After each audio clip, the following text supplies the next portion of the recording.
Hey everyone, welcome back to the Mike Rosehart Show, live every Wednesday, 7 p.m. Just a couple of minutes late here getting things set up. So thank you everyone for joining in. I'll give everyone a few seconds to get the notification or whatnot. But yeah, it's been another Wednesday. It's been another 7 days since my last stream, 2 years now. Every single week we go live. So here we are. Hopefully it's working. I think my internet is working. Someone let me know if it is working. Jump in the comments and let me know. But what have I been up to for the last week? I've been taking out a couple of deals. I've jumped into retirement again. So I've been enjoying time with family. I've just like crushing my taxes and spending time with family and the mentees. So thankful for the opportunity to kind of be in quarantine.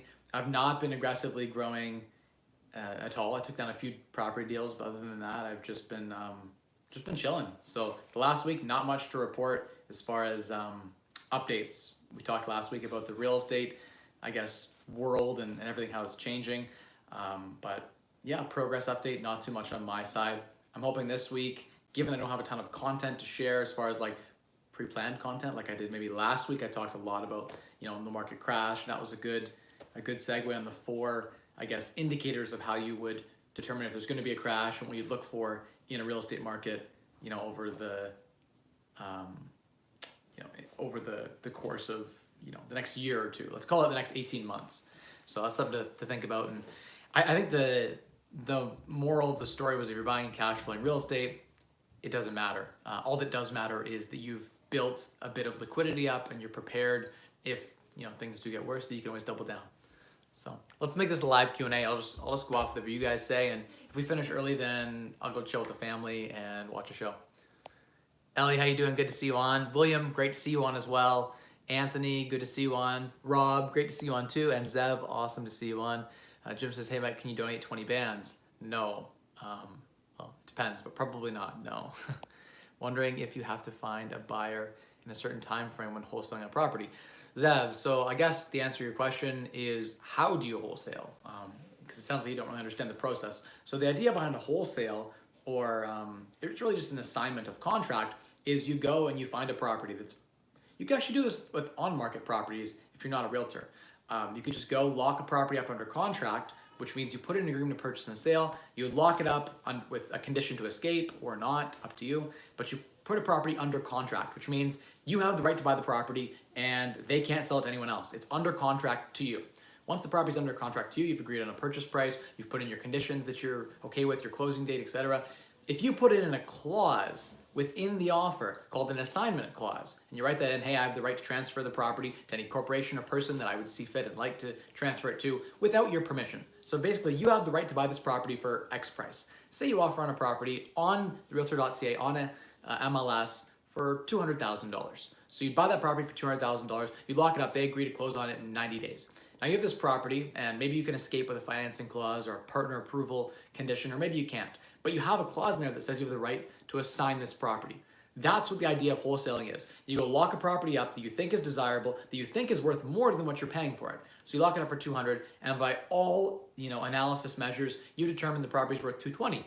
So you approach an investor and you say, hey, I've got this property in this market, it's $200,000 under contract. Do you want the right to buy this property at $200,000? Do you want me to assign the contract to you for, say, $5,000? So you'll be all in for $205,000. But this property is worth $225,000, let's say.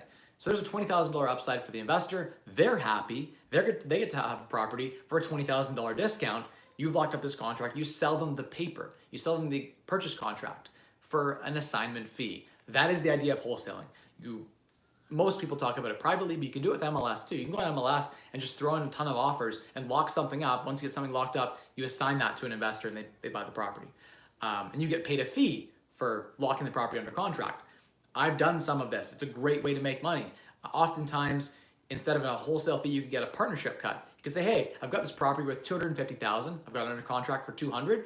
Do you want a piece of that? The investor's like, yeah, I would love a piece of that. It cash flows great. Thank you for sending me that analysis. Thank you for doing the legwork and getting the deal. I would happily catch you in for 10 or 20% of profit or 30% of profit or whatever. Or they can just give you a flat fee. It's kind of up to you. Do you want a flat fee or do you want to be part of the deal and share in the profit? Having the property under contract gives you the control to do that. That is, you put in all the work, you get the property under market value, you've brought the value to the table. So that's what assigning is. And I guess the overall question was, you said, how do you find a buyer within a certain time frame, or do you have to find a buyer? So yes, you would essentially have, say, a 60-day closing period or a 30-day closing period on this contract. Typically between 30 and 60 is standard, but I've seen people sign contracts for 120-day closing, 150-day closing. You can go really long as you get the seller to agree to it. So if they agree and everyone's good, you get it in writing and you're good to go. But yes, you have to assign this contract before your conditional period runs out if you want to back out of the deal. Now, if you're firm on the deal, you can always have the right to close out yourself. You could close out with a partner. There's lots of other options. You don't have to assign it per se. But if you go firm, which means no conditions of financing or inspection, that's more attractive to the seller. That's how I typically do all my offers. Now, I plan to close every property I buy, so I don't really wholesale. But sometimes I'll buy too many properties and I'll need to assign them to an investor because I can't close 5 at once. That would be a time where you might want to assign the contract. Some people make a business of just assigning contracts. That's all they do. That's called wholesaling. It's the idea that you buy properties, typically off market, but sometimes on market, and you basically assign a bunch of contracts for fees. You're a wholesaler. It's like a realtor, but not licensed. So they don't have any regulatory requirements. I'm a realtor, so I can't be a wholesaler, but wholesalers tend to, and it's crazy because people think a wholesale deal as an investor, they think that they're getting an off-market wholesale deal that's a better deal. Not necessarily. I've seen wholesale deals that are worse than what you can find on MLS or realtor.ca. So just be careful on both sides of it. But the short answer to your question is yes, you need to find someone to buy the contract before it expires. So if you bought a property right now, you locked it up under contract, and it was closing 60 days from now, within like 30 days, like you're gonna have a certain amount of period for conditions, let's say 2 weeks of conditions. You have to, if you're not able to close on it yourself, you have like a 1 or 2 week window to get this property assigned. So if you can't find a buyer for that contract and you don't plan to actually close on it, you're screwed. Because you'd have to firm up after that point or let the contract expire. Those are your two choices. And if you've already firmed up, they'll sue you if you don't close. So you have to be careful if you're gonna lock a contract up. 1, they're gonna keep your deposit, but 2, they're gonna probably sue you if you don't close. So make sure when you're assigning contracts, and be careful guys, a lot of people assign contracts thinking that the blame or the liability is off them. If you assign a contract to an investor and they don't end up closing 3 months from now, the seller's gonna come back on you and probably sue you. So wholesalers take a whole lot of risk, and just remember that. I think everyone sort of thinks wholesaling is this great thing. It's like being a realtor. You tend to make a little bit less than a realtor on average because you do less volume typically. It's harder than being a realtor. It's quasi-legal sometimes. It's totally legal, but a lot of wholesalers go into the gray and they make mistakes that they shouldn't, that put them at risk. But being a wholesaler is like a $60,000, $70,000 a year job. If you're really good and you build a good wholesaling business and you have like 7 or 8 guys underneath of you, you could make well into the 6 figures as a wholesaler, but you could do the same thing as a realtor. So it's, I don't know. I never saw the allure of being a wholesaler. That's why I never did it. That's why I don't recommend people go ahead and just become a full-time wholesaler. I think there are better ways to make more money, and being a realtor, to be honest, gives you more ability to do that. But the idea is, with a wholesaler, you have this contract and you're selling it and you're getting paid by the buyer. Typically, a realtor gets paid by the seller. So that's the difference basically between a wholesaler and a realtor, is that a wholesaler can charge whatever they want. A realtor has prescribed fees they have to stay within that are reasonable. A wholesaler, for instance, I've seen contracts where they, dupe this person into selling their house for 100 grand. It's worth 300, and they sell the contract for 200. So they make $100,000 fee on this $100,000 property. They're literally making $100,000 in like an assignment fee, and that's like pretty dirty. It's like quasi-moral, I guess, because they've taken this person to the cleaners for a $100,000 discount. I guess they must have been a good negotiator, so they deserve something for locking that up. And as an investor, I'd be happy to pay the $100,000 wholesale fee for a $100,000 house. So I'm $200,000 in on a $300,000 property. That would be a great deal for me. So I would be happy to do that. But those deals don't exist very often. They're very, very hard. And most wholesalers make $5,000, $10,000 per deal. And most wholesalers, if they spend a lot of money on marketing, typically have like a 70% profit margin typically, and their overall sales volume isn't that big. It's hard to lock up more than, say, a good deal a month. I, for a long time, was doing that. I was running the marketing and all that. As one person, it's very hard to do the kind of volume you need to make wholesaling as profitable as real estate investing. And it's not passive at all. It's like a full-time job. It is a full-time job. You're working, you're employed effectively as self-employed, I guess. If you're partnered up with someone, then you'd be employed, I guess, for them doing wholesaling. That's how, a lot of guys position it as this like financial independence thing, but it's really just a commissioned sales job. That's what wholesaling is. There's your 2 cents on wholesaling. And just because you can find properties under market value doesn't necessarily mean you can find a buyer for them. And because you have to find the investor who actually wants them. Even if it's a good deal, a lot of people don't trust what a good deal is. They don't understand the comps. They don't understand, when they're looking at a good deal in the face. Trust me, I've sent people deals that I couldn't close sometimes that were $100,000 under market value. I'm like, this deal is a slam dunk. Like, I would literally close on it if I didn't have 3 other deals I was closing on. And I'd have investors getting back to me who had lots of money being like, nope, not about this property. I don't believe in its value. And like, I would send the messages back 6 months later being like, this is what it sold for. And you were totally wrong. And they're like, oh. So I don't know. That was just me like rubbing it in. The fact that the point is wholesaling is not as sexy as people make it sound. So that's the brutally honest answer to wholesaling. And yes, it is difficult to find a buyer. And that's why partnering up with someone who has a big network of investors can make the difference. William says, let's get to William's question. My question tonight is, how do you go from $10,000 a month, where I think I'll be at this fall, to $30,000 a month? And I have 59K of total leverage right now. William, it's tough to answer that question without a lot more variables. There's just so many variables at play there, right? It sounds like you don't have a lot of leverage. $59,000 in leverage right now isn't a lot. You're making $10,000 a month in cash flow. I don't know what your net worth is. I don't know what kind of assets you're playing with, if you have the ability to qualify for debt. But if you do, and you only have $59,000 in debt right now, and you're making like $10,000 a month, you could easily lever up and get more debt, because $59,000 in debt is not a lot of money in the real estate world, right? We often, if you have a few $1,000,000 in real estate, let's say $30,000 a month. $30,000 a month in net cash flow is probably a portfolio size of like around 6 million. If they're really good cash flowing properties, if you had a $6 million real estate portfolio, that would probably give you $30,000 a month. Like, this is a pretty sexy $6 million real estate portfolio. But I'm basing off my numbers in London, off some properties I have, and this is just like making some crazy assumptions here. But on a $6 million portfolio, let's say you put 20% down. That's pretty standard when you're buying properties. So 20% down means you need on, let's just go 5 million for easy math, right? It means you need $1 million down payments. So you need to raise $1 million in capital, or you need to have $1 million in capital. And then you need to use the bank's money for the other 80% in mortgages. And you need to borrow the other $4 million in mortgages to have a $5 million real estate portfolio. That would be basically how you do it. If you have that kind of money, you could put it to better work and build a nice real estate portfolio pretty easily. If you don't, you got to find people to raise the money privately, or you got to find joint venture partners and have them bring the financing, or have them bring the down payments, and that's how you build. And maybe you share 50-50 in the profit, in which case, if you're JVing, you probably need like a $12 million real estate portfolio to generate that kind of cash flow. Which sounds like a lot, but trust me, like last year we acquired, like $15 million in real estate, mostly through joint venture partnerships. And in acquiring all that real estate, I was surprised how quickly it adds up, right? You close a $400,000 house, then a $500,000 house, then a $300,000 house, then a $600,000, triplex, whatever. And before you know it, like, 20, 30 properties later, you're like, wow, I have a, 8-figure real estate portfolio. Now that's not net, that's gross. That's like the gross asset value. But the cool thing about having a portfolio that size in real estate is that if it appreciates, say 3% on $10 million, right? What's the math on that? 3% is like $300,000 in appreciation.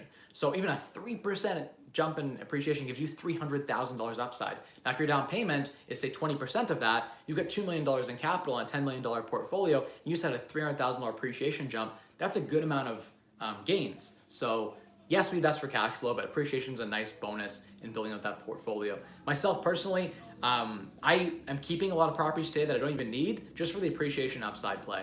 Like I could probably, some of my portfolio, I look at some of my properties and I'm like, geez, I could just do private lending, secured private lending at 15% return in a first mortgage and get the same sort of cash flow on my equity in this property. Let's say I have $150,000 in equity in a property. It could generate for me, like over $2,000 a month in passive income pretty conservatively, right? And I wasn't getting $2,000 a month net income on the property, right? Or in cash flow. So I'm like, geez, I actually have more cash flow doing private lending than I could just keeping this property. So I should maybe sell the property and do private lending.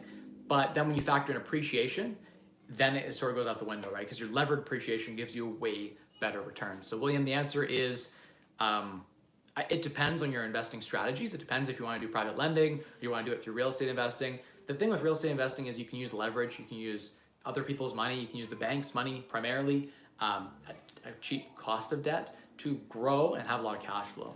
So that's why I like real estate. But again, it's a business. I'm asking you basically to take on, like to manage a portfolio of that size and have that kind of cash flow, you've got a full-time job just managing all of that. So that's, it'll make you self-employed. And if you want to be really passive, then private lending is the way to go. Or budget out of your $30,000 and say, hey, I'm okay having $20,000 a month and give $10,000 a month to a really good management company to take care of everything. And so that's something you gotta kind of think about and play on it, right? And see where it makes sense for your portfolio, William. But great question. I love the planning there. I love the thought behind how to get from 10 to 30,000. And I need more context again. Like I see you on every Wednesday, so I have a pretty good idea. But yeah, it's just good to see you on, and hope I can help. If you ask more targeted questions, I could give you strategies on how you could build your portfolio to get there. Parappa says, hey Mike, does it make sense to contribute to a RRSP if you plan to grow a large real estate portfolio? Yes. Yes, so for those who don't know what an RRSP is, it's a registered retirement savings plan. Here in Canada, it's like the 401k, effectively. Yes, it makes sense because there are specific tax advantages. You get the right to defer 18% of your income each and every year, and it's cumulative, so if you didn't do it in previous years, you can take advantage of it now. 18% of all income you've ever earned, you can throw into an RRSP, and that you get a tax credit back on that. So it's as if that 18% of your income was never taxed. So if you made 100 grand, you can put 18,000 into that RRSP each and every year that you made that 100 grand. You could do it all at once, or you could do it each and every year. And that money sits in there and gets to grow tax-free until you withdraw it. And when you withdraw it, which anytime you want, there's no age limit on the RRSP. Contrary to popular belief, you can withdraw from it whenever you want. So if you have a year where you're unemployed, you're like, hey, I'm gonna travel the world, I'm 35, and you just decide to travel the world, you can draw down your RRSP and live on that, and it will just be taxed at your marginal tax bracket. So if your tax bracket was like near zero because you weren't working, you could draw that money out of your RRSP tax-free. So the answer is, should you be using your RRSP? Hell yes. How do you use it to invest in real estate? I'll give you 2 bonus tips. And this is not like premeditated or thought out, so I'm probably missing something. But one, you can use your RRSP for proof of down payment. Most banks will allow, you don't have to take the money out of it, you can just show it as your proof of down payment and then borrow the money from your line of credit. But they want to see that it's your own funds. So that's one, you can use your RRSP for proofs of down payment. 2, you can take the money inside your RRSP, and if you don't like the equity market, you can lend within your RRSP. You could call Mike up and say, and Joe says to Mike, hey, I got $100,000 in my RRSP. I don't want to invest in stocks. It's tax sheltered right now. I don't want to take it out to lend it to you. How do I lend it to you? There are companies like Olympia Trust, and there's a ton of other companies that do it, but third-party companies that will take the money and secure it against houses in the form of first or second mortgages. So you can call me up and say, hey, Mike, I want to put a second mortgage on one of your rental properties, and I want a 12% fixed return.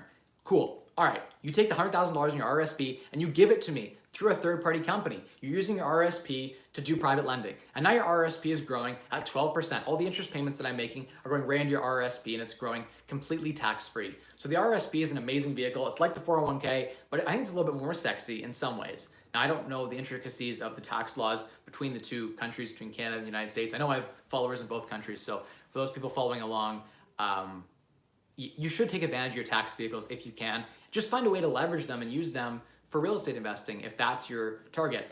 I guess a third juicy tip for you, if you're just getting started in your real estate investing journey, is you can borrow from your RRSP the first time that you buy your first property. So first-time home buyers, you can borrow from it and then pay back into it. So that's another pro tip. Or if you're going back to post-secondary school for a master's or a PhD, you can borrow from your RRSP as well. So the funds aren't necessarily locked up, and you can always pull them out whenever you want. You just have to pay tax on that income. So if last year you put $20,000 in your RRSP and you're like, that was a mistake, I shouldn't have done that, you could always just take it out this year and pay the tax you would have paid on that money. It's your choice. But of course, it is a tax deferral vehicle, and it is awesome, and you should leverage it as a real estate investor. Your tax-free savings account and your RRSP are amazing ways to defer tax, and you can use them to invest in real estate. You could fund a JV deal potentially if it's an arm's length relationship, because you can't do it with family. But with arm's length relationships, you can use your RRSP and TFSA to lend mortgages on deals. So you could technically fund deals and JV with someone using money in your RRSP and TFSA. Now, don't quote me on that. You have to talk to a tax professional accountant and a lawyer about how you'd structure that. But I know it has been done. So figure out how to structure it for yourself, but it can be done. There's lots of options with the RRSP. Okay. I'm gonna go back up here and hit some more questions. Let's do it. Hey, Brian. Hey, Trevor. Hey, Michael. Hey, Seema. Brian says, should we hold students accountable to lease knowing they won't live there and will be at home doing online courses? So Brian's referring to how during COVID-19, the colleges and universities have pretty much gone completely online. And there's been like a complete shutdown of the on-campus aspects. And so towns like mine that have, almost 100,000 students, including full and part-time students. What about all those students that sign one-year leases that aren't there now? Are they legally bound by their lease? Yes, they're legally bound by their lease. They have to pay the rent. They can't just walk away. That said, if you're a reasonable landlord, you'll probably work with them. Be like, hey, you're not gonna be here. Do you wanna sublet your room to someone else? I'd be happy to work with you to approve that sublet. And so you might offer them that option. It's up to the landlord to approve the sublet, but if they found a suitable sublet tenant, you might allow them to sublet their lease so someone else could cover their lease. Maybe even sublet it for the same price and they could hopefully get out for nothing. Another option is if they're not there and they don't want to sublet and their stuff's all there and they don't want to move it out, you could say, hey, I know no one's going to be here. I'll give you a discount since there's no wear and tear, there's no utility usage. You could offer something like that. And that's up to the landlord's discretion. But the beautiful thing about a signed lease is that the landlord has the power in this relationship. So it's okay. For those people who are vacant right now, who are looking to place tenants, but then COVID happened, I'm sorry. It's a really rough time. I'm here with you. I've got a property right now I'm thinking about that has a similar problem. What I'm doing is pivoting. I'm just not renting to students this year. I might go a cycle where I'm not with the students. I might have to put, a young professional couple in there instead, or a group of young, folks who are just graduated school and they're working downtown and they're okay sharing a 5-bedroom house. So you just have to expand your horizons and maybe drop your rent a little bit to get it rented, but it'll be okay. We're gonna weather this. And the beautiful thing about real estate is that they're not making any more land. And if you had a property in a favorable area, your property's probably still gonna hold its value. 5 years from now, it'll be probably worth more than what it is today, statistically speaking. 10 years from now, I'm even more confident of that prediction. And so if you could generate some cash flow during this time and survive, this little recession we're going through, you'll be much better off in the long term. So thanks for the question. Scrolling up to the next question. Parappa says, what are your thoughts on renting to tenants on ODSP and Ontario Works? I have to be careful what I say publicly. I would prefer a tenant that I will say this, I would prefer a tenant that is working and is earning an income that is around 3 times the rent multiple. I would prefer a tenant that has savings and, is in a position. If you're on Ontario Works, you have no assets. That's like a requirement of the program. So you have to be pretty much almost no assets and not working. So it doesn't make them a favorable candidate. Oh, of course my dog just snuck in here. He's going for the squirrels again, guys. Jonas is gonna grab him. He doesn't listen anyway. You guys wanna see him? Oh, guys. My dog just snuck in here. That's my dog Milo. And that's Jonas. He's one of my mentees. He happened to save the dog from coming in. He loves, so I have a big window here that overlooks my backyard, and there's like 2 other ones that are, you can easily see, the whole backyard, and so he gets a good bird's eye view of all the squirrels in our backyard, and so he doesn't know what a live show is. He's like, Daddy, I just want to see the squirrels. I just want to chase the squirrels, Daddy. Next question from Shadow Dragon says, if you're fixing a home to rent out, to what extent should you fix it up to? So I guess goes on to say, fix for top dollar just so it's livable, or I'm guessing the former, but not sure. It depends, and there's no set answer here. It depends on the market conditions, it depends on the type of property, it depends on the area of the property. Like if here in London, there's some areas that are like C neighborhoods, and it makes sense never to put in quartz countertops and stainless steel appliances because the clientele don't care. A white fridge demands the same amount of rent as a stainless steel fridge in that neighborhood. And even if you put the nice finishes in, the tenants tend to wear and tear a little harder on the properties. It's just the nature of that area, right? And there's a bit more vandalism and things like that. And the clientele looking to buy that property, if you're going for depends if you're selling to an investor or like a home buyer, but if you're selling to someone who wants to live in the property, that clientele typically doesn't care as much about those things, and you'd be what's called over renovating. And so sometimes making it nice, they might care about it, but the person buying in the same neighborhood can't afford a house that has those level of finishes. And so they can't afford, if you spend too much money renovating the property, you're gonna be in a position where you're at a loss. And so sometimes it makes sense to walk into a property, just paint, and even though the floors might be scratched up a little bit, leave them. Because the cost to put the new floors in might not be something you get back. Like the fact that the floors are a little bit scraped up, you might be able to just like put a polish on the hardwood and say, okay, it's good enough. It's not going to hurt my purchase price too much. So it just depends. It's so situational. Some properties I walk in and I'm like, it's a judgment call. Like, hey, is this floor good enough or does it need to be replaced? Should we paint? Almost always it makes sense to paint, but I don't know. I'm just giving examples of like, what does it make sense to add this or that? Some things are strategic and they add value. Like if a property is a 1-bedroom and you can make it into a 3-bedroom house, that's much more saleable. A 1-bedroom house is not very saleable. Or something like doesn't have laundry. Adding laundry so the new owner doesn't have to go to the laundromat or the tenant doesn't have to go to the laundromat. Laundry can cost you $1,000 or $2,000 to add, and it makes a world of difference. So I would say certain things add value, certain things don't, and it depends. If you're in a neighborhood or all of the comps, the comparable properties on your street are all done up really, really nice, and you're trying to be like that comp to get that sale price, then you need to renovate your property at least to that standard. But if the comps around your neighborhood are all just like average houses, don't be that guy that over renovates. You just don't want to be that person because you'll have less profit. I know it'd be nice to have the house like as nice as you possibly can, but it's about the numbers, and you have to run the numbers in each situation to decide what makes sense. Safety things like, if a furnace is like acting up or a roof is leaking, that's something you probably want to do. That'll impact your sale a lot. People get really sketched out when like there's no heat in the house or there's major electrical problems or there's a major like roof leak. That kind of stuff I probably would fix no matter what neighborhood I'm in, just because you want the house to appear that it has good bones, and like not having a good roof is considered bad bones, and that scares people away. So you have to factor that into your decision as well. Again, I'm not a pro flipper. I've done a lot of burrs that kind of became flips. My intention has always been to cash flow everything that I've ever bought.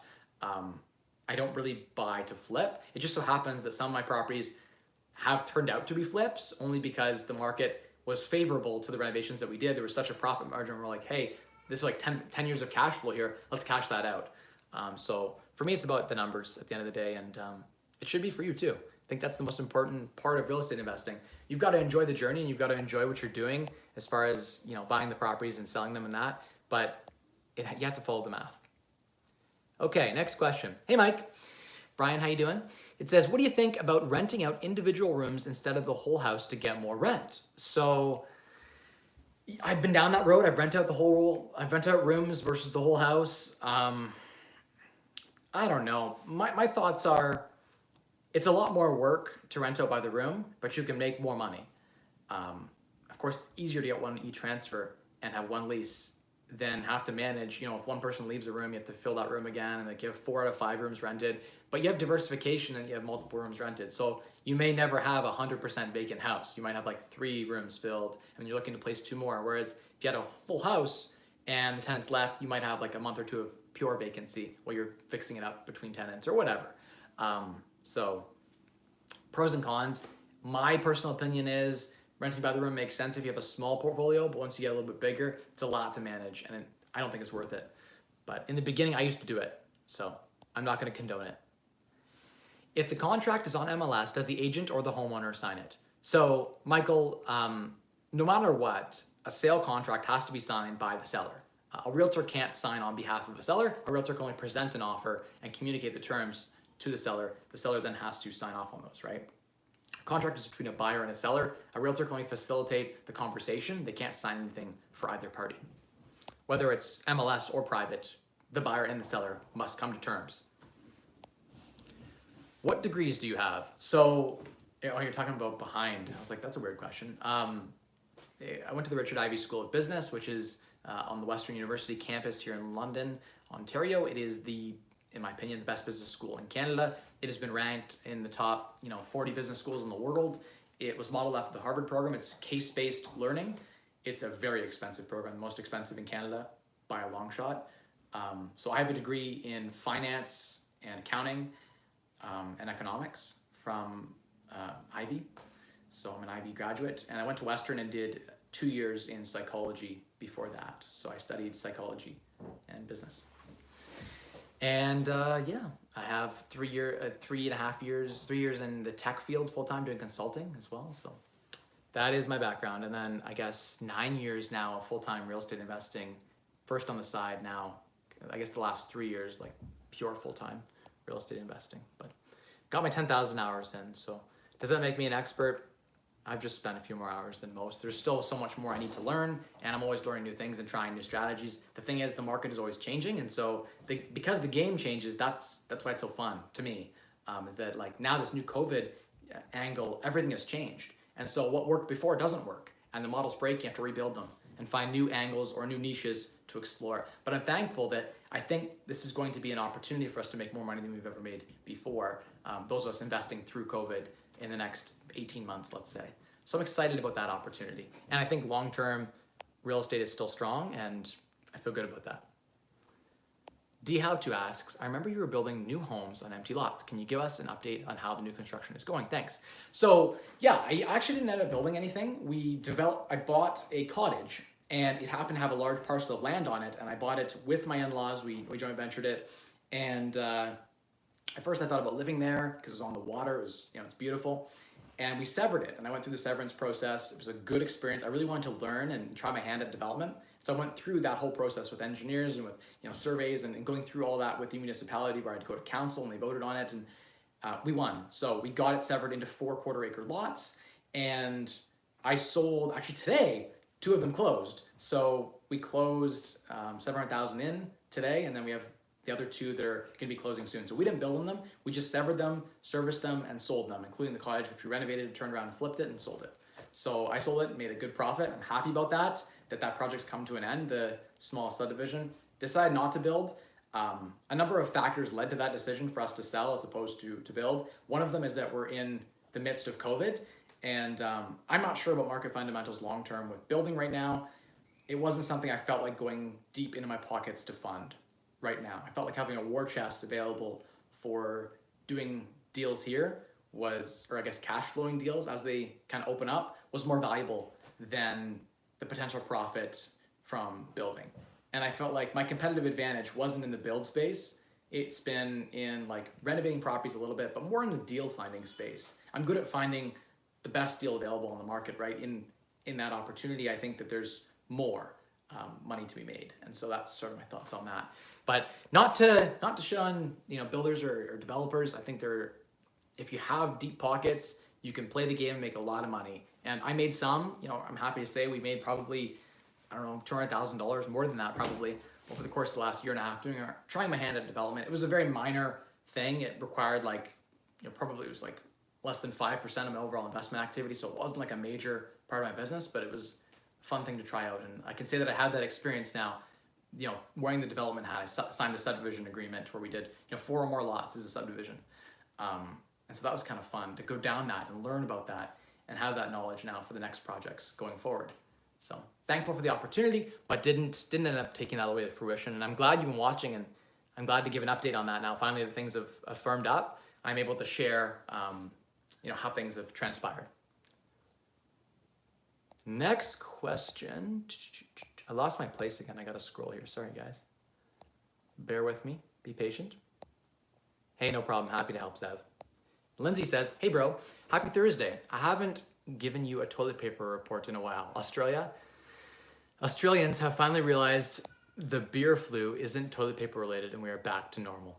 We also have an abundant supply of toilet paper in our stores. The world has not ended, contrary to popular belief. Most of us are still alive and still healthy. And very few people, in the grand scheme of things, have, their lives haven't really deteriorated, and the world will go on, as I said it would, the first day and the 20th day and the 40th day into this pandemic. I was thinking about doing a new build in 2018 and 2019, D How To says, but I could not get the owner to sell me the lot even though I offered her full price. So I was just wondering, how's new construction? New construction right now is on hold. There are no new housing starts because building permits were put on hold. And I guess here in Ontario and in my province, we were ordered to stop construction entirely. No new construction was allowed. It was mandated to stop. And so when the government tells trades they can't go work, builders can't get trades to sites, obviously.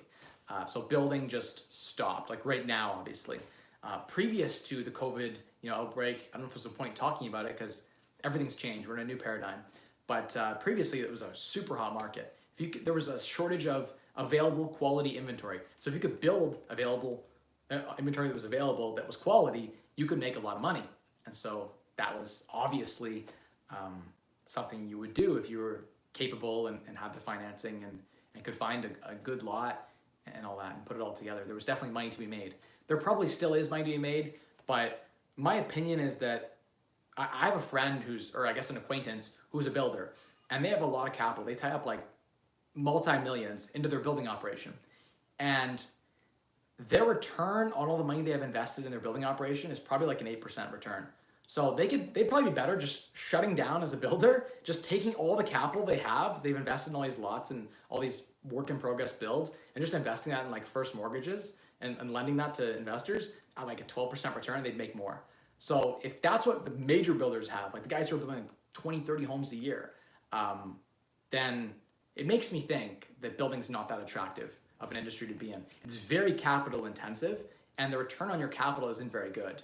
So in times of recession, it's even worse. Again, I don't want to be a builder. That's just me. Next question. If you enjoy building though, by the way, like do that. If it's like your dream home, like don't let me stop you. You can definitely save a lot of money building your own house, as in like subcontracting the pieces of it. If you enjoy that process, do it. Totally. Oh, some questions are retracted, so I can't see those. But Andrew says, Mike, thoughts on duplex, triplex properties in Toronto later this year? Presumably lower value and over 5 years, good appreciation as possible. Cash out refi at that point. Andrew, good question. I think that I'm bullish on deals that are under market. So if you can find something in Toronto that is 10 or 15% below what the comps are in the neighborhood, that's a slam dunk. And if you're buying like a triplex in Toronto proper, you're gonna have long-term great appreciation. Everyone wants to live in Toronto. It's a very, I think long-term it's gonna still be a very, very valuable place to have land, have property. And so if you can find a way, and I know some people who do this near University of Toronto, where you can divvy up your triplex to having like 10 or 11 bedrooms, like just squeeze as many bedrooms as you can in the property, and then rent them to students for like $900 a bedroom because it's Toronto. You can actually cash flow decently well. In which case, like over a 5-year period, you'd probably get cash flow and appreciation.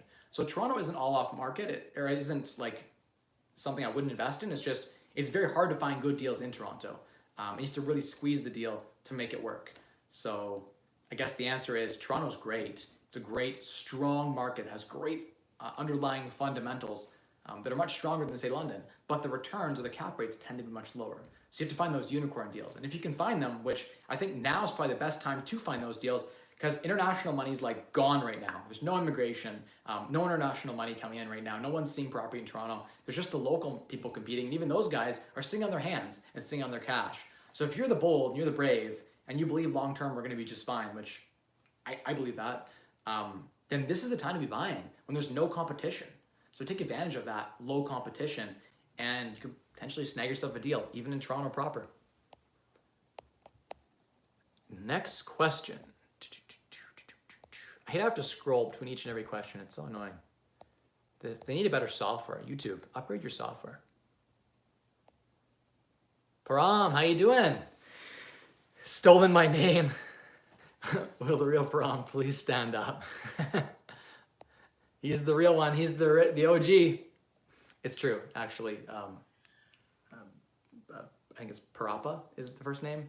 Parappa, you are a later joiner of the stream. You're not an OG, but more than one person can have the same name. So I appreciate you both for joining me tonight. D How To says, that's good information on wholesaling. Most people don't realize that contracts need to be executed. Yes, a lot of people write contracts on properties and then just walk away. You have to realize it's a legally binding agreement, which carries ramifications. You will be sued if you don't close. Okay, cool. No question there, just like a nice comment. Glad to see you on. Rob says, how would you go about selling a business? How do you determine value, find buyers, a broker, etc.? The business is a consulting service with little in assets. That's tough, Rob. Let me think about that. So selling a business in general can be very difficult if you are the primary intellectual property of that business. So imagine you're a consultant and everyone knows you, Rob. Like it's about you. The business is called Rob Consulting. Try selling that to another buyer. Put it in another buyer's, go sit in their shoes and empathize with their situation. If you're gone, what is the value? Will the clients stay if they were, looking for your consulting services? So that's a big question: is the business saleable with you out of the business? That's a big piece, I think, when you're trying to sell your business. But that's the number one thing, I guess, is like, with you out of the business, is there a business? And if the answer is no, then it's not very saleable at all, especially if it has no assets. You said very little in assets. So that's something to think about. It's something to think about, I guess, if you're trying to sell your business, is like, how do you build a business that could exist or profit or operate without you? And so that's the goal of every entrepreneur, is to build a business, or should be the goal of every entrepreneur that wants to sell their business, is, can the business operate eventually without me? And so you want to put people in place and systems in place and technology in place so that there's a system where you don't have to be involved heavily in the process. You want to scale and systematize. And at that point, when your business is doing that, it has standalone value without you. That's when it's really saleable. But there probably is someone who wants to step into your, to buy your client list, in which case you could just sell, if you're a consulting client and you have good revenue and it's recurring, that client list is worth a lot of money. And so you might be able to sell that alone, in which case go online and do a Google search for business brokers. There's a lot of websites you can go to find that. That's how I bought one of my businesses that we bought, was actually through a business broker. We found a guy who was specializing in a niche we wanted, and he went and pounded the pavement and called all his connections until he found someone who wanted to retire and sold us their business. So that's how you buy a business. It's the same way you sell a business, is you find a broker who specializes in that. Or if you don't want to pay a broker, their commission fee to put the deal together for you, there's probably, you could sell it yourself on Kijiji or Facebook Marketplace. I'm sure you wouldn't have the same level of success unless you were deeply connected, or if you're in a really big bull market, then you might just find buyers pouring all over Kijiji and Facebook and Marketplace looking for businesses to buy. I think that's a lot less prevalent now than it was 3-4 months ago. So that's something to think about there. So okay, next question. Gotta scroll back up. Every time someone comments, I have to scroll back up here. But good question, Rob. William says, your numbers are almost dead on to what I hold. I appreciate the info and the thoughts on leverage. William, that was just a lucky guess. I actually had no idea at all. But the way you do that is obviously by buying more deals that are under market. If you can find properties that are under market, every time you buy the property, you can realize enough to pull the down payment out, then you'd be able to cycle your money and continue to grow it, right? So if you were to burr or find deals that were 70, 80 cents on the dollar, you'd be in a position where you could fix the property up, realize its new value, appraise it, and pull the down payment out so that the money for the next property was funded by the value you created or the equity you created on the first deal. So then you just repeat the cycle again and again and again. I've done this so many times. That's how I was able to get so many properties with so little capital, was that I made each property sort of create the next down payment for me. And sometimes I had to wait 2 or 3 years in cash flow, but over a 5-year period, a property almost always duplicates itself. So over a 5-year window, I've almost always had I think every property I've always owned has produced me enough that I've got another down payment out of it within 3 to 5 years, worst case scenario. Sometimes in 6 months with a good property bought under market value. So yeah, if you're buying the right properties, it's quite easy to build up to a point where you have the cash flow that you need to retire. It's a business like any other. And the nice thing about real estate that I like as a business is that it's very scalable, it's very systematizable, and it's relatively liquid. Where a business would be hard to sell, you could just, if you had a portfolio that was a business generating $30,000 a month, that might hold in it 40 properties or something. I'm just throwing a random number, or 30 properties. Let's say $1,000 a month cash flow from each property, 30 properties. 30 properties in it, you could sell off individual units. Each property could be saleable on its own, right? And so it's not completely liquid like a stock, and you could sell it like that. But within a 90-day period, you could liquidate your business pretty quick. And so a real estate business is amazing in that if you just wanted to downsize, you could sell off 15 properties, go down to 15, from 30 to 15 really quick. And so that's the beautiful thing about the real estate business, is that as a business itself, one, it's backed by land tends to hold its value really, really well. So if something happens, your properties tend to hold their value. If something happens, you're an entrepreneur, like if you die, your business revenue is like gone, right? Like your business could fall apart without you running it. But when you die, a property manager could step in and like the world would go on, right? Like they could just, the business could continue to cash flow. So that's what I like about real estate, is that that's one of the things I like about real estate beyond leverage is that piece. But next question. Louis Bot says, Mike, any thoughts on Calgary? You started on it in a recent stream, but got interrupted by your dog busting the door open wide. Love it. Yeah, he tends to do that once every stream now. Lately, it seems that squirrel season is upon us, and I don't have locks for those doors, so those French doors get ripped open.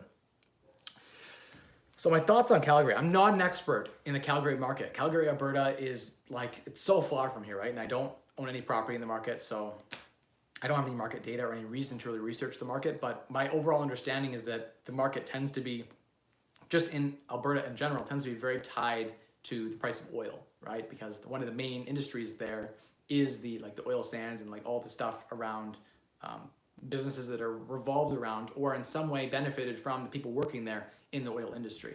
And so with oil being like in the crapper, Canadian currency is at an all-time low relative to like, for instance, the US dollar.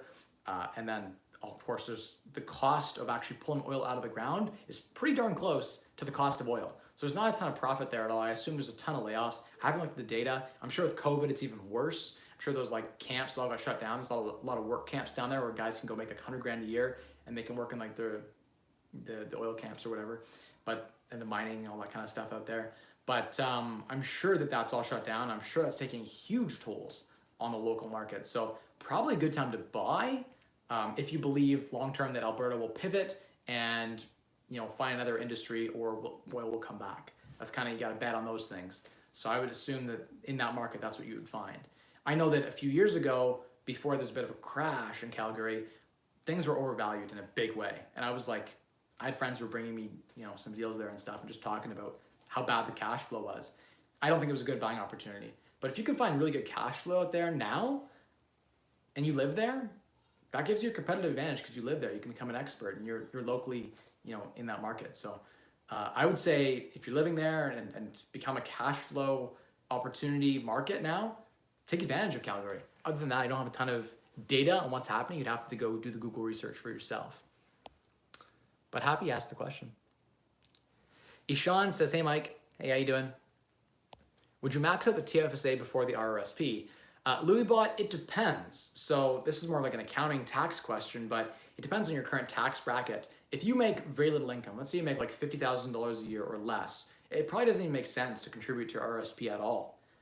The real tax advantages are when you contribute to your RRSP in years where you are in your highest tax bracket and you withdraw from your RRSP in years where you're in your lowest tax brackets. So if you have a year where you're making like 20 grand because you were like off half the year or something happened, health issue, don't contribute to your RRSP.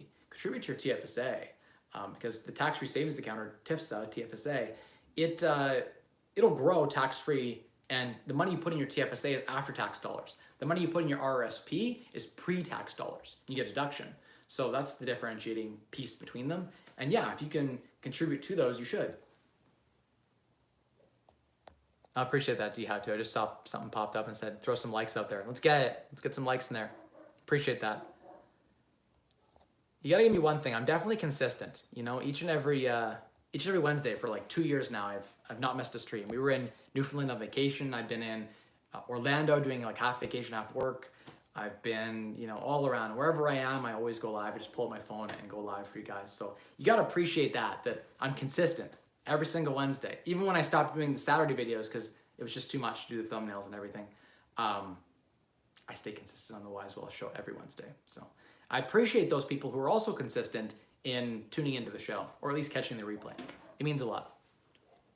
Next question here. I lost my spot. I'm scrolling back up, sorry. Did I answer this question? I think I answered that one. Answered that question. Answered that question. Answered that question. Hey, how's it going? Oh, I missed this question here. Oh, I'm not going to address that question. You can read that one for yourselves, guys. A little bit by the hound dogging. Jeez. Leventhal says, since schools are learning that online classes are doable for most of their programs, do you think the student rentals will still be profitable in the future? Levin, I think that's a great question, and one I've been thinking about, given that 20% of my portfolio is student rentals. The thing is, yes, I think long term we're going to move more to online programs as virtual reality and AI and just like the ability to deliver a good learning experience online gets better. Um, I think that yes, we will see students move to online learning. There is a ton of value though still in being on campus and getting that social interaction with other people. In like, for instance, the Ivy program was almost all in class, and like the learning was all interactive. I wouldn't have been near as interactive if I was sitting at home on my laptop. I'd be disengaged, probably on my phone. Like, you won't get the same amount of learning quality or the same, it's just not the same as being in a classroom and having that interactive learning. Now, there are parts of, I think, the education program that can be made totally online, but the interactive pieces that were so valuable, I think, to me, putting like 70 students in a room and having them have like open debate or like solve a case live with the professor, you can't get that. A lecture can be put online, yeah, like a boring lecture can be recorded to put online, but you can't, that same discussion isn't the same online as it is in person. And so I think there's some value to that. And I think long term, that level of breakthrough learning has to happen in person for now, until we have an ability to put on like VR, capability and feel like we're actually physically there with other students. Until that we're at that point, we're not there yet. And I think that's a while away yet.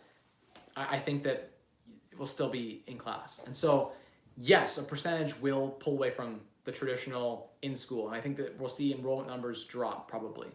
However, there are other things at play here. Like, for instance, with COVID, we're going to see a huge number, we already see a huge number of unemployed individuals. And what does the government typically do? They typically get people back into the education program. They typically have people go back to school to build and learn new skills. And so that generation tends not to want to learn online. So I think we'll see a shift in the demographic of what we're seeing in the education system for colleges and universities. But I think there'll be a lot of reschooling for people who are just let go through this, or through automation lost their job. They were a truck driver, and now like here in Canada, we have programs for rehabilitation where like they'll pay for school for a year and a half as part of, like, that's a thing here in Canada. So I'm thinking about all those factors and thinking that long term, like the next 5 years, I'll be fine.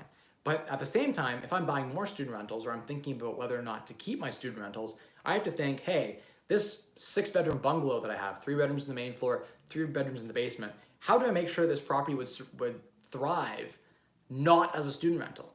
Well, I would just duplex it, and then I would have 3-bedroom apartment up and 3-bedroom apartment down. It wouldn't be much to do. Like, the property's almost set up that way now. There's a kitchenette down there. I just put a door on it, lock it up, and make sure it's got a fire sprinkler or whatever, and some connected smoke alarms, and boom, now it's a duplex. And so I just rent it to 2 families or 2 young professionals. And I think demographics wise, the City of London population isn't shrinking. Like, we're taking on a ton of new immigrants, and people are migrating to the city because it's a great place to live. It's relatively affordable. So in my city, I think that most of my student rentals can pivot to be not student rentals. And so that's your question, is like, when you're buying a property, would it work if you had to rent it not as a student rental? And if the answer is yes, then like, hell yeah, buy the property, keep the property, etc. So yeah, we have to reevaluate our strategies and decide, hey, maybe this property was like a 6-bedroom, 2-bath, and it can't be duplexed for whatever reason. That property as a single family rental does a lot worse than buy the bedroom to students, and so it might not make sense to keep it. It might make sense to sell it. And we need to evaluate those decisions and act on them. So it might make sense to sell some properties off now. It just depends. I think having a war chest of cash is really valuable right now. As we go into this downturn, anyone with cash tends to make the most profit. Liquidity is king. Okay, next question. Your numbers, I got that one. Calgary did that question. William says, Mike, were you retired when you started doing joint ventures? It does seem like a lot of work if you take it seriously. Thanks. William, I was. My first ever joint venture was after I retired. And the reason for that was, one, I was just a lone wolf. And I figured that I didn't need outside capital. I found a way to do it without outside capital. And 2, I just thought it was more complicated to bring on a joint venture partner. To be honest, I didn't have the confidence. I think that was the main thing, was in my journey. I guess in 2017, I did my first joint venture with a friend of mine. And I'd already done like 14 or 15 deals on my own by myself before that. And so, yeah, it's confidence. I think it's hard to make the pitch to a partner that you have value, and realizing that you actually do have value. in retirement, I got bored. And so I'll be honest, it wasn't fun to do deals by myself. Even now, it isn't fun doing deals by myself. I have a lot more fun partnering with people. And so that's why I have my mentees, and that's why I still partner with a few people. And like I'm very selective now in who I joint venture partnership with because of that fact that joint venture partnership is a lot of work, especially if you do it professionally. Like you can't ghost someone. You have to be communicative. You have to have that, back and forth. And that back and forth takes time. And you have to invest energy into that.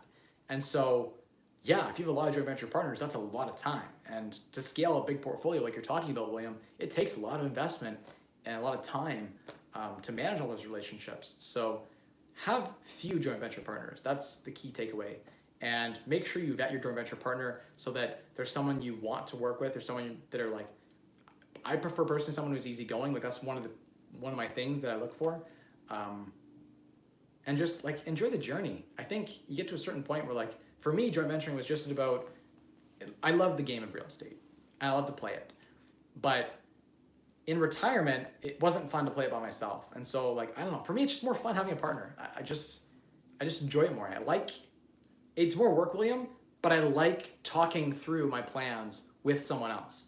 And so I personally would rather have 20 properties with a partner than 10 by myself. And I know it's the same amount of, same real estate portfolio size, but I would prefer to have more properties and have partners to share the experience with and like enjoy the journey. For me, it's about enjoying the journey and enjoying the game of real estate investing. And it's about to get even more fun, especially in a recession. That's the time we can really make a lot of money, and that's when it's really fun. Is when you're just like slaying deals and making a lot of money, because the money is like the lubricant to keep the deals fun. So yeah, good question. Always great questions. I appreciate that. Tonight we're having some great questions. It's been a while since I've done just a Q&A, and so I've been missing this. Aside from Kijiji, where's the best place to market a vacant unit? Facebook Marketplace is by far my favorite place to post a unit for rent. I get way less hits on Kijiji than I do Facebook Marketplace. So if you're not on Facebook Marketplace posting your rentals, you're missing out. It's the easiest place to find a rental, and it's like everyone has a Facebook profile. And so people are just scrolling and they're just finding rentals that way. Yeah, get on Facebook Marketplace. That's the place to be. Of course, there are websites like Western University and like all the colleges have their own portals you can use for student rental targeting. And there are other places you can post and pay to post, but Facebook's free and Kijiji's free up to a certain number of posts. But Facebook's my favorite place to go, I'll be honest. Yeah. ZYT says, do you think Ivy was worth it? And you know what's funny? We're talking about Ivy. I'm actually wearing a sweater. And this isn't a sweater I got as a student, believe it or not. I got this a year and a half ago. There's actually a case at Ivy. There's two cases. There's the Rosehart's Part A and Part B, where I go into wealth management. There's a wealth management class. And they did the case study on me. And I get to go back to the class. I was one of the top marks in my year for that class. And the professor brings me back to do a guest lecture. And I get to like do an interactive class discussion for 2 different sections once a year. And last year they gave me this sweater. It was like an ugly Christmas sweater. They were doing something, and they gave that to me in a mug. So that's where I got this sweater from. I was too cheap, to be honest. When I went to Ivy, I was like, I already paid like $100,000 in tuition over my 4 years. I'm not gonna spend like $50 on no sweater. So I was too cheap to buy any like branded clothes. But just so happened, my volunteering to be a guest professor at Ivy now as an alumni, and I've been an alumni now, I guess what? I graduated in early 2014. So geez, it'd be six years. I graduated from Ivy 6 years ago. Geez, I can't believe that. It's kind of funny I'm still wearing the sweater. But the experience, I guess, it depends on the day. It depends on, my mood. But some days I think it's totally worth it. And I think that the people that I met there and the experiences that I had led me to the place that I'm at now. And other days I'm like, geez, $100,000 compounded over like the last, I started 10 years ago, right? So 10 years ago invested would have been, probably $1 million at my investment return level. So I gave up $1 million to in I guess future value, right? And money I could have had today to go to that school and all the years at the time I spent, right? I could have learned a lot of that probably by mentoring and following around like local experts. I could have went and shadowed and worked for a year with a top real estate guy and a top accountant and a top, whatever, finance guy, and learned the same or more industry-wise. And so could you have the same experiences that I had and learn what I learned without going to Ivy? Yes, definitely. Could you have that without spending $100,000? Yes, totally. Does it give me a level of credibility? I think so. Like, to get into that program, first off, it's one of the top programs in Canada. It's very hard to get into. It proves that I'm intelligent and I'm very hardworking. And I think the second part, more importantly, hardworking. No one gets through Ivy and does well in the top quarter of their graduating class without being very hardworking. So that's a test that I've, it's like a proof that I spent 4 years in a pressure cooker and didn't crack. And so when people want to join venture with me or go into business with me, they know that I'm that guy that can handle the pressure and I won't crack. So that's why I didn't drop out. That's why, I saw it through. In my second year, I got my first property and I saw the value of real estate, and I seriously thought about dropping out. I just gotten into Ivy. Ivy's a post, so you have to be in university for almost finishing a degree 2 to 3 years before you can go into Ivy. So it's like, for those who don't know, it basically you have to have done some education first. And so I was already getting pretty tired of school. I wanted to get out there and work and make money, because that was the reason I went to school in the first place, was to get knowledge, to make more money, and to get a good job and rise out of poverty, right? And I thought about dropping out, but then I thought, geez, I've already gone this far, and I might as well finish, just because I wanted to prove to myself that I could do it. And I thought, I justified it by saying, long term, people won't see me as a quitter. They'll see that I go to the end, and I finish my word, and I finish the things that I say that I'm going to finish. So I don't know, I did it. I finished top 25% on the bell curve in Ivy. So in my final year of Ivy, I was top 10%. So I was proud of that. I worked really hard to do that. So will I say it was a mistake? I guess to answer your question, no, I don't think it was a mistake. I think it's not for everyone. I think a lot of people could get the same learning without spending the $100,000. But for some people, it's worth it.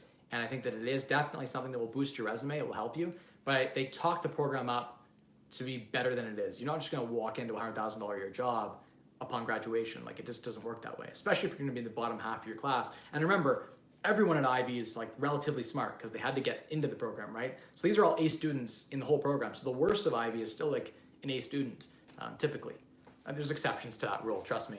But yeah, a lot of rich kids at Ivy too, and you got to appreciate that fact that you're networking with some of the elite in Canada. Okay, next question. Geez, I've been going at this for an hour and 5 minutes already. I thought this was going to be a 30-minute stream, but it never is, eh? You guys always have good questions, and you always keep me going. Port City Trading Desk says, I got a guy who wants a $150,000 term for 18 months. He'll pay, or will pay, $50,000 principal at the end of the term. How do I raise capital for private lending for something like this? I'm trying to understand what you're asking here. So you're trying to borrow $150,000 for 18 months and pay $50,000 back, or you're trying to invest your money? You have to clarify that for me so I can understand. But I guess the second part of your question is, how do I raise capital for private lending? You reach out to people and you have them invest in you, or invest in your property, or invest in your business. And the way you do that is by having a conversation with them and walking them through your business plan, walking them through who you are. A big piece of it is like your track record, what you do, how you operate, and that sort of thing. So that, for me, like when people are pitching me to borrow money from me, that's a big thing. Like I've lent out some money, and lots of money in the past, to different people and different partners and things like that, and funded deals. And the biggest thing for me was investing in the person. That meant more to me than anything else. I've seen really good operators and good people invest in terrible deals and pull it off. And so I'll say the deal doesn't matter as much to me as the quality of the person that I'm investing in. Someone who's truly ethical goes through a bad deal and we lose money on the deal, and they're still gonna be good to make me whole, because that's the person that I've invested in. And so that's an important piece for me personally. Some people just look at the property, just look at the deal, and that's all they care about. But I think it's bigger than that. What if the deal goes south? Is the person still gonna pay you out of their own personal money, or are they gonna be like, oh, the deal went south, sorry, we took a risk? That's kind of like, you gotta look for that when you're trying to decide on who you want to partner with, as well as like if you're trying to raise money. I guess you just got to convince someone of your efficacy. So the way you do that is by putting together a deck or something and show them projects you've done, show them renovations you've done start to finish, show them all that stuff. Get on social media and share in your journey. One thing that I do for people who are invested in me, some of the people who follow me know that I post 6 to 8 times a day on Instagram. And so like I'm posting 6 to 8 times a day. That means you get updates from me every 3 to 4 hours. people know what, and I craft my stories a little bit. So like I might not share the worst parts of my day. I might just share like if I'm hanging out, I might share that. But the people know they get a live update, and that's important, I think, in trying to be someone who's raising capital. You need to put together a good portfolio of like who you are and what you've done and all that, and as well as like keep them updated going forward with what you want to do. So hope that helps. I did a stream, geez, it might be like almost a year ago now, maybe 8 months ago, on private lending. So type in that, and that was a good hour long where I talked about like the 12 things or something that private lenders look for and that I looked for, et cetera, and so forth. So if you're looking to borrow money or you're looking to raise it, or looking to invest your money or looking to raise it, that'd be a great video to watch, I think, to see the different criteria that you might need to fulfill or to look in the person to fulfill. No problem. Thanks for asking. Karen Deep says, thoughts on investing in Windsor for student housing? I'd probably hold off right now. I think Windsor's a little bit overvalued. Let's just wait for some opportunities to pop up and reevaluate. I think that unless it's a really good deal, and no matter what market you're looking at, you should be cautious. Just be careful. We don't know what the bottom is yet, and I think that I'm less bullish on Windsor than I was before, and I wasn't very bullish on Windsor before, but I think there are some market fundamentals that make sense there. If you can find a property that's like 1.5% rule in Windsor, you should jump on that because that's got strong cash flow.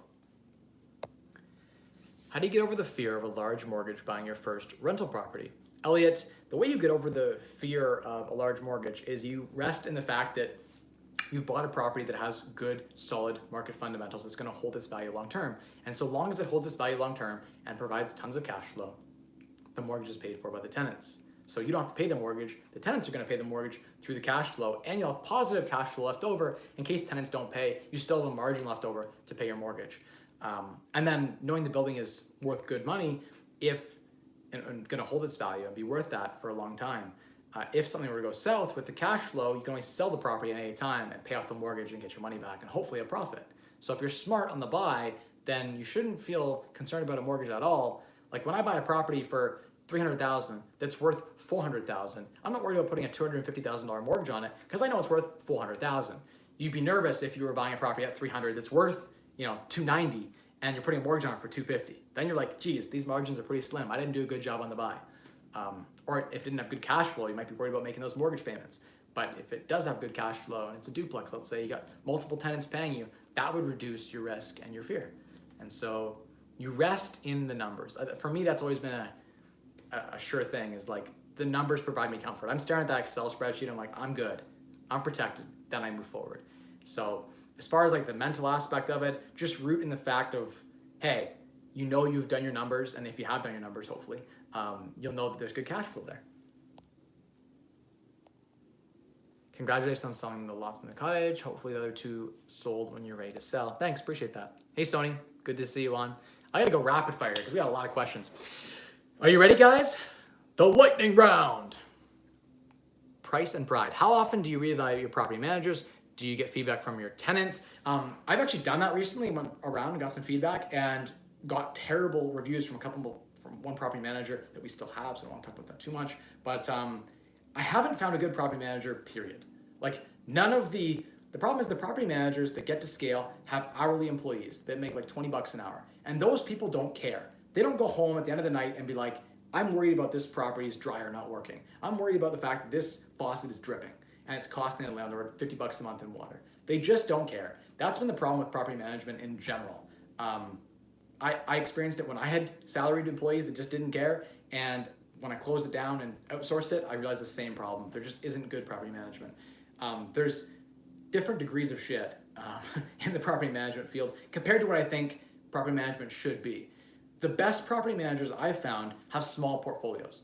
So I think the best manager you're going to find manages not very many properties. That's just been my personal experience. And it tends to be a property manager that's handy, that understands construction pretty well, that can fix a tap themselves. The guy who can't do anything themselves, just outsources it, they run into issues. But the person who can take care of your property, who's like a maintenance guy and a property manager in one, that's perfect. For me, that's what I found them the best, as far as like taking care of your building and taking care of your property. But yeah, I mean, it's been tough. I had to fire a few property managers over the years, and it's never easy. It's hard to find good property management. And even when they're good for a while, they grow and they get bigger and then they suck. Or like they get complacent and they don't look after your property, or they allow long vacancy periods. It's just a hard, fickle, it's a tough beast to master the property management space. And it's a low value job too. Like, most good property managers start buying their own properties or elevating to something that's not property management. So that's the challenge, right? You got to find someone who's okay making like 50 grand a year and that's it, and they're happy with that, and they don't want to scale up and get bigger. They're just happy with like managing their 25 properties. But what happens is you get these guys who scale up and take on like 100 properties or 100 units or 200 units, and it's too much and they can't handle it all, and there's too much going on for them to manage. And I guess it also depends on the type of portfolio that you have. If you have, you know, these really complex triplex student rentals with by the bedroom, that's a lot more to manage than a simple single family house. They're totally different amounts of effort needed to manage them. And so you need a different type of manager for different types of properties. And so that's something to think about. I don't think putting all your eggs in one basket makes a lot of sense. I think having a couple managers makes actually more sense. Not giving too much to one manager, or having one manager who specializes in student rentals, and maybe one who specializes in single family, and one guy who specializes in like that C tenant type property. So it just depends on the property and depends on what fit exists there, right?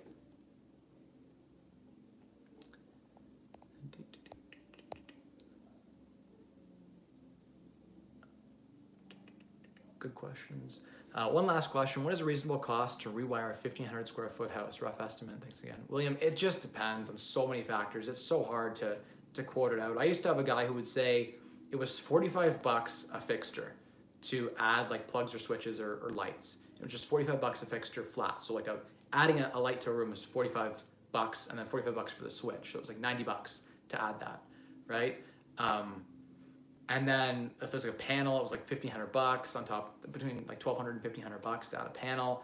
And then if you had to run like a stove, it'd be like $100 a fixture. And it depends so much. It can be a lot depending on the type of house. If it's a 1,500 square foot, 3-bedroom house that's, you know, maybe it only has a couple of plugs in each room, you might be able to rewire it pretty cheap. You might be able to fish some wire in. It depends if the house is gutted too. Like, is the house currently exposed, or are you cutting drywall? In which case that's a lot more work than if it's already opened up. I'm kind of imagining it's being renovated, so I'm thinking it's easier to just like, this is new construction, or like, you know, reno where the walls are opened up. If they're not opened up, obviously you have to get another handy guy in there. And I would recommend, like what I used to do is I'd have a $15 or $20 an hour guy who'd go in there and pull the wire for the electrician. I'd be like, hey, my guy's gonna pull the wire, you make the connections. Or like, my guy's gonna cut all the drywall and you just run it. And so I make the job so easy for the electrician, because electricians make it $60 an hour. If I can get a guy in there for $20 an hour to cut the drywall swaths and to, you know, drill the holes for him all the way up, and all he has to do is just pull the wire. Maybe even he helps you pull the wire for $20 an hour. Now your electrician costs are way down. Where they might come in and quote $10,000 for electrician to do it, maybe now it'll be $5,000 plus $1,000 to a laborer to do the heavy stuff. So I would say have the electrician do the highest value stuff and have the handy guy do the low value stuff. Like cutting drywall is not a $60 an hour job, but electricians will do it and they'll charge you $60 an hour.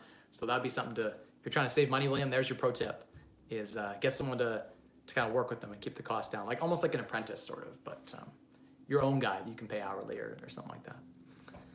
Next question, and I am coming, I hear you. My wife really wants me to go tuck my daughter into bed, so I gotta go rapid fire, guys. This stream's going long. Congratulations, thank you. Hi, Sony, how you doing? William, great question. Brandon says, have you ever had an old house knocked down to have a duplex built? Easy to get builder's mortgage if you have equity. Advice, I haven't knocked down a house and had to rebuild a duplex in this place. I've only ever fixed up properties for the most part.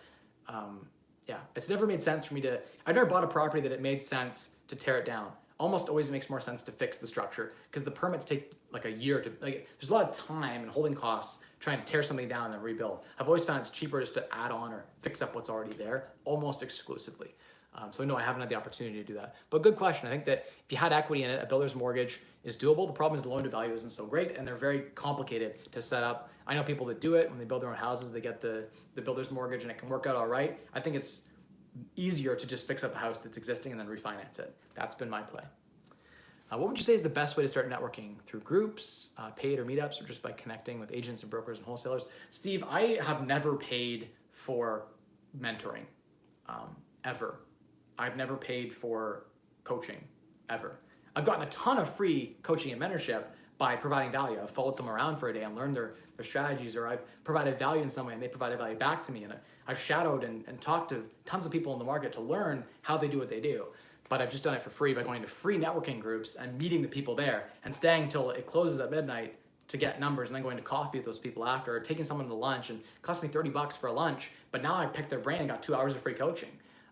So that was a discounted coaching. I guess I paid for lunch. I sort of paid for coaching before, but I haven't officially enrolled in any programs. I think most of the programs sell, and the reason I don't sell programs is because I think most of the people don't take action on the programs, and most of the programs cost more than the value they provide that you could probably get for free. But it is synthesized and it will help you accelerate your journey. I've heard of people taking massive action on these coaching programs, these mentorship programs, and getting a ton of value back.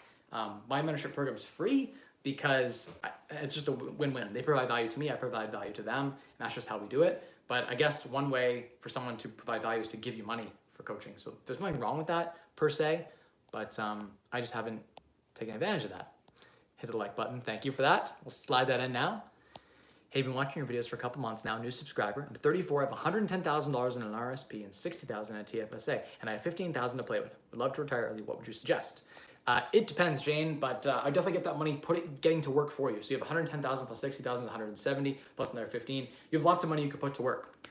Call it like 200 grand round up. $200,000 at 12% would get you $2,000 a month in passive income if you just lent it out. So doing private lending mortgages. So you can connect with me on Instagram, at Mike Rosehart is my handle on Instagram, and I can point you in the direction of how you could do lending with your RSP, for instance. You could take that, and your TFSA, you could lend it out as a first and second mortgage, and you get like a 12% rate of return on that money, and so it would grow tax-free at 12%. So 200 grand at 12%, again, is a percent a month, which is $2,000 a month in interest income. So that's a great way you can make a lot of money. You might take a little bit of risk to get that kind of return, but that's an option there as well, to put that money to work in a registered vehicle. You can't really buy property with it, but you could definitely do private lending with it. So let's connect on that note, and you'd have to set up all the stuff like there's a bunch of companies you can do it with, but Olympia Trust is one of them that you can use, and they'll help facilitate that lending for you. Hey Mike, can you talk about the medical business you purchased? No, under NDA, I mostly can't talk about it at all. So I can't do too much talking about it. My business partners would prefer if I didn't. So we bought a business, medical business, and we sell CPAP related stuff. And it's been doing very well. Okay, Logan says, you talked about getting lines of credits from the big five. Could you go in more depth about this? Do you make appointments or just walk in? What paperwork do you need? How do you get most from each bank? So Logan, you can go set up an unsecured line of credit at any bank. Say, hey, I need to borrow $30,000 for renovations on a property that I have. Ideally, you go to the bank that you have the mortgage on, you ask for the line of credit, and they'll give it to you. They're gonna ask for like proof of income, they're gonna ask for like your assets, your net worth, all your liabilities, etc., so forth. You're gonna have to give them everything, and probably your grandma's wig, everything. They want it all. So it's a lot. It's a lot of paperwork, a lot of back and forth. The more properties you have, the more leases you have to send in and stuff like that. The less you have, the less assets, the less you have to give them. But if you applied for like at 5 banks all at once, you could open 5 lines of credits all at once, and it wouldn't pop on your credit score until a month or 2 later. So you could open 40,000 at all 5 banks, or all 7 banks. If you include the credit unions, I guess 8, 9. 40,000 at 9 of those places, and you have $360,000 in unsecured capital at like probably 7% interest rate, and it's all unsecured money you can take and use to invest with. So that's a strategy I've seen people use. I wasn't smart enough to put that all together, and now I have so much in mortgages and debt that it would be hard for me to go in and get unsecured lines of credits today, because my application is so big. There's so much to it that the time wouldn't even be worth it for me to go in and do that. But yeah. Let's get some likes going, guys. Appreciate that. 24 likes. Let's get those like buttons up. Let's hit it. If you're watching the replay, hit the like button too. Appreciate that. And drop a comment. Say hello. Say, hey, I've been watching for the last 79 minutes of your live stream. Thank you, Mike, so much. Appreciate it. And yeah. Are you your own property manager? No, I'm not. On like one property, I still am, because I like the tenants and I like the property specifically. It was one of my first ever rental properties. How do I tell if an MLS listing has been sold or withdrawn or canceled? It should say on there, or you can call the agent and ask. I can see on my system in the back end if it has been, but usually they pull it off MLS once it's sold. Hey, how are you? Good to see you on as well. Thank you for the comment. Thank you for the comment as well, Phil. Want to become a money lender? Any tips? Check out my video on private money lending I did like 6 or 8 months ago. It was like a live stream for over an hour. It was a great video that I did, and I barely did any Q&A. It was just me talking on a whiteboard. So check that video out. Someone can drop a link after this video. They can put it in the comments once this chat ends. I usually catch the replay. I appreciate the consistency. Thank you, Rage Nerd. Appreciate that. D How To says, I agree. I don't know how I would have gotten my electrical engineering and mathematics degree done. I just don't know how that could have worked with labs, etc. I may have asked this question before, but I'm really curious how the sharing economy, for instance, Airbnb and Uber, Lyft, will recover from this pandemic. I have a friend who Airbnbs, but I've not followed up with them. I think they're going to recover as people regain trust in the system. I think there's going to be new procedures in place. Like, for instance, you might have to sanitize between Uber rides, and on Airbnb, you might have to sanitize between stays, or like after 24 hours, it kills everything on the surface. So 24 hours and boom, it disinfects. So there's lots of things we can do. There's like fogging things you can do as well. So we're just gonna have to modify, I think, the business model a little bit. It's not dead, it's just changed. Is it changed for the worst? Potentially, yeah, a little bit worse than what it was before, I think. But not dead. Do you recommend getting a lawyer when writing a lease? No, I think a lease is a pretty simple document. You could copy a professional property managers and get the same clauses they have in theirs. Here in Ontario, we have a standard government lease you have to use by law. We can add our own clauses in. We have to use the standard Ontario lease template as our starting point, because so many landlords have so many different types of leases. The government stepped in and tried to standardize it. So yeah, you can't really get a lawyer to write a lease here in Ontario. Bedtime or bath time soon, gotta go. Yeah, 100%. Next question, a bit down the road, but how do you see the boomer retirement death cycle affecting suburban real estate in the US? I think it may be a flood of houses to the market. Many millennials still rent.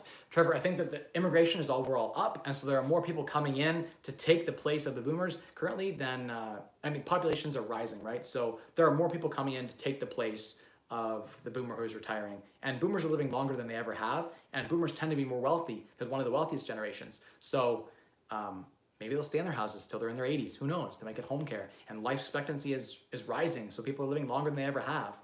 So I think that there probably will be someone always to buy the house, but certain areas might be more negatively affected than others. Some areas might be more desirable to live, and there might be an over demand and not enough supply.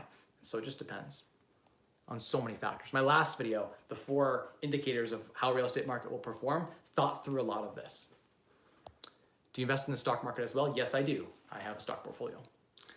If you don't like people, better to buy stocks and sit at home and look at your computer screen all day long. Sometimes that's the best thing to do for a lot of people. Not everyone needs to buy real estate. Phil, totally agree with that. I myself am a stock investor as well. I like to invest in businesses, stocks, real estate. I like all of it. And if you don't like the people aspect, you could just simply hire a good property manager, pay them well, hire a good contractor, pay them well, and then never have to see a tenant. Have a tenant never have your number. And you can be a real estate investor from the shadows. And that's mostly how I operate these days, is I'm mostly in the shadows.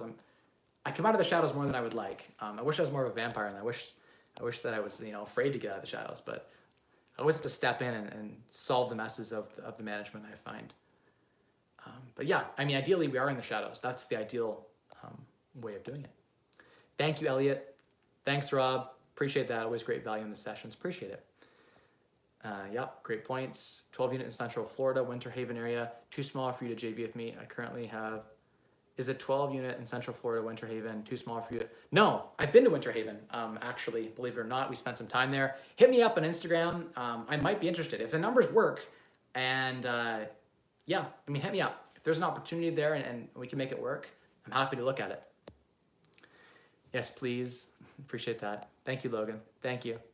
Thank you so much, Louis Bot. I appreciate that. And I got through all the questions today. Only took me 83 and a half minutes, almost 84 minutes. Thank you so much for helping me get through all of these questions. No, more questions just popped up. And I'm now eating the words I just, put out of my mouth. Thank you guys so much.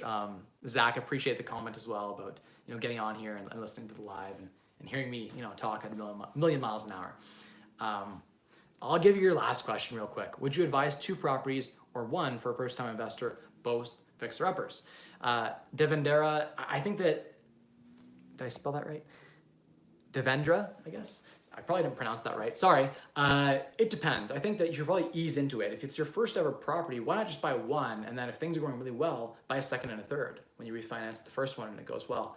You don't need to jump too deep into it. If it's your very first property, you might be overwhelmed. You might not like dealing with all that. So it depends on so many factors, and it's so hard to make that decision.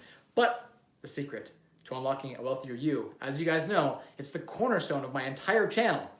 3 things you gotta do: spend less, earn more, and maximize returns on the difference. That is how you build wealth. That is the secret. And as you've built that wealth, for those people who are watching my channel who've built up some wealth and are starting to really get up there and have some wealth, it's less about the spending less and more about how to earn more and maximize the returns. But when you're just getting started in your journey, it's so important that you learn to embrace frugality. Learn to spend a lot less than you make. Learn to start saving, and that's how you really build wealth.